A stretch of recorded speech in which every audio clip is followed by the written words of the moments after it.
Okay, good afternoon, everyone. Thank you so much for coming down. I just wanted to take a moment as the new commander of our Central Division.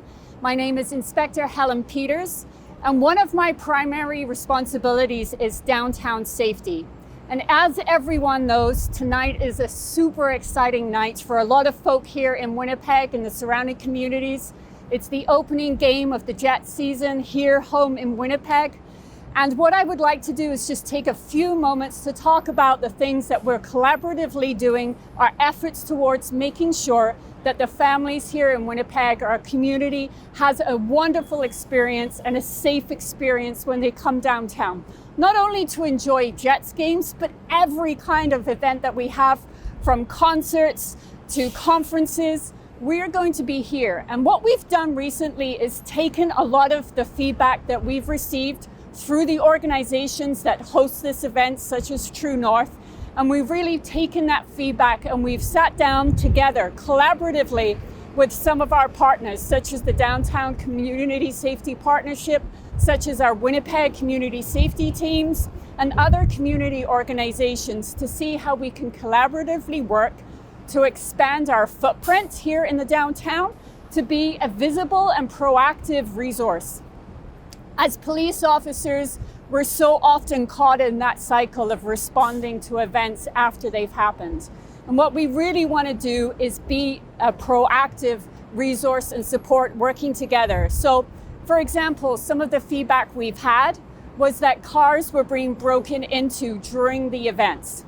So we've looked at our resources to establish how can we now get into some of those common and popular parking locations throughout the downtown where fans and families are parking their vehicles, and make sure that we're there, we have our lights on, we're as visible as we can be to be a presence, not only before the game or after the game, but during the game.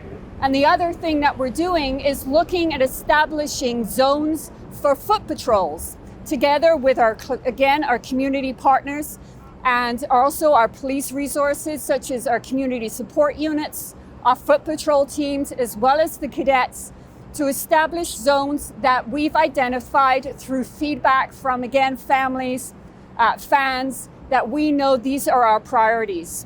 But what I want to do is ensure that community knows is that we're going to continuously listen. So it's really important for them to keep engaging with us, because we know as we deploy resources, sometimes we need to navigate changes in the trends that we're seeing through the feedback we're receiving or through some data analysis. So we'll be looking to change our resource plans, change our response plans right throughout the season and right for every event. So thank you for coming down. Please reach out to my officers. Please reach out to the community safety teams, DCSP, as you see them in the walkways, when you see them on the streets, if you see them in the parking lots. Let them know if you see something that makes you feel unsafe, because it's not always something criminal. It might be a well-being event, and we have a resource for every occasion. And the ability for us to connect with each other and share information in a dynamic way is super important. So we look forward to seeing you tonight. We look forward to seeing you at every future upcoming event. And we hope that you have an amazing time. Go Jets, go. So this more proactive approach here, and I don't mean to, you stay right for a little. Oh, stay right here. Sorry for that. That's okay.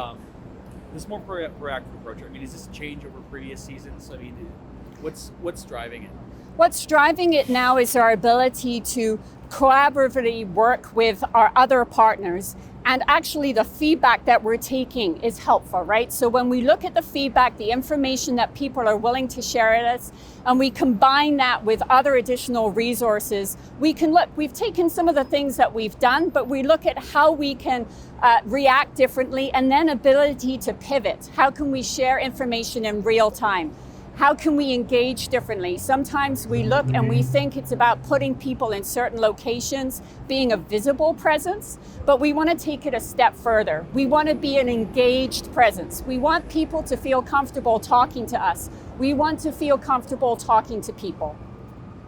So, and obviously, there's always been police around during large events downtown. I mean, is this just a slight change in strategy, or there's going to be, more officers in and around the area? We're always going to be limited by the resources we have, but we have to understand, we have to look at what we can do differently with the resources that we have, and in addition to the resources. So I would think that I would like to see things look slightly different than what they've done. I would like things to feel slightly different, and what we really want to do is open up our communication lines. Hence, that's why we're here today. And we want fans and family and people to know that we want the information, we want you to share with us, we want you to connect with us, not later after the event, but during the event. All of those things are super important. Those foot patrols you were talking about, how soon can people see, foot patrols of police during games this season? So the foot patrols will be out tonight. As you know, through the announcements through the Premier and through the city, we are having additional foot patrol members that will be complementing our resources. The first group of that additional resources will be implemented in just a few weeks' time, so we will see those shortly. Not quite yet, but they will be there. They will be there and they will be present, again, with our cadets and with all those other community resources. And how many of those patrols are there going to be? How many different foot patrols will there be on the ground, during the game? As many as we can put out, and again, we don't want to tip our hand too much. We want to be strategically deployed, but we're going to create as many patrol units as we possibly can. Has that happened before in previous seasons, like jet seasons, where there's been foot patrols on the ground during games? There have been foot patrols on the ground during games. And again, what we're doing is really taking the information at hand to ascertain where's the most appropriate locations and how we can deploy those in a coordinated response. And then I guess just generally speaking, how much of a challenge does when the winter weather rolls around, how much of a challenge does that make for police, or change things in the downtown when the weather is a bit colder outside? The weather changes things in just how we prepare, but it doesn't change our responsibilities. Our responsibilities to be a visible and physical presence and be there. So what I would say is, yes, it's not pleasant, but we're still going to be here for you. I guess on that note, do you notice more crime in this area during hockey season when it's the winter, or does it sort of not really matter by season? I think we're seeing events or incidents no matter what the season. We know, if you look at our calls for service right now, we anticipate them to come down into the fall and throughout the winter, but we haven't really seen that yet. And again, we're going to be here regardless of the numbers of calls for service or the weather. We're still going to be here. Thank you so much, everyone. I appreciate you coming out.